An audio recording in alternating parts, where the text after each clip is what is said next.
নিচা। কবি চেনিৰাম গগৈ। সভা এখন বহিল আৰু নেতাই দিলে ভাষণ।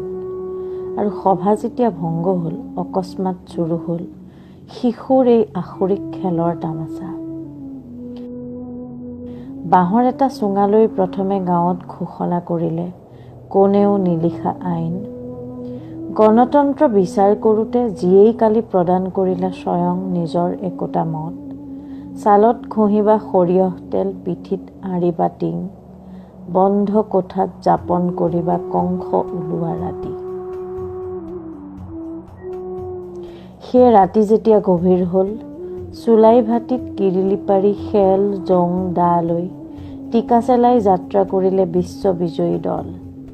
ৰাজপথ শূন্য হ'ল নৰিয়া পাতিৰ বেমাৰী কেঁচুৱা, ভয়তে মূৰ্ছা গ'ল। কি বৰ কথা হ'ল, অবোধ চৱালে দেশ গৰকিলে এয়ে বৰ কথা হ'ল। গোটেই ৰাতি ঘৰৰ চালত শিলৰ টুকুৰা, মাটিৰ চপৰা, অনেক গছৰ ডাল। গোটেই ৰাতি দুৱাৰ মুখত সৰু পানী চোৱা কাম। ইদৰে এৰাতি গ'ল। আৰু বেলি যেতিয়া উদয় হ'ল, এন্ধাৰ আঁতৰি গ'ল। ল'ৰাহঁত ঢেল খাই চেঁচা পৰি আছে, ল'ৰাহঁত প্ৰায়েই জাৰত কঁপি আছে। বৰ লাজ কথা হ'ল। কোনো এখন হাতত এতিয়া আগৰ পতাকা নাই, কোনো শিশুৰ লিংগ আৱৰি বস্ত্ৰ এফেৰি নাই।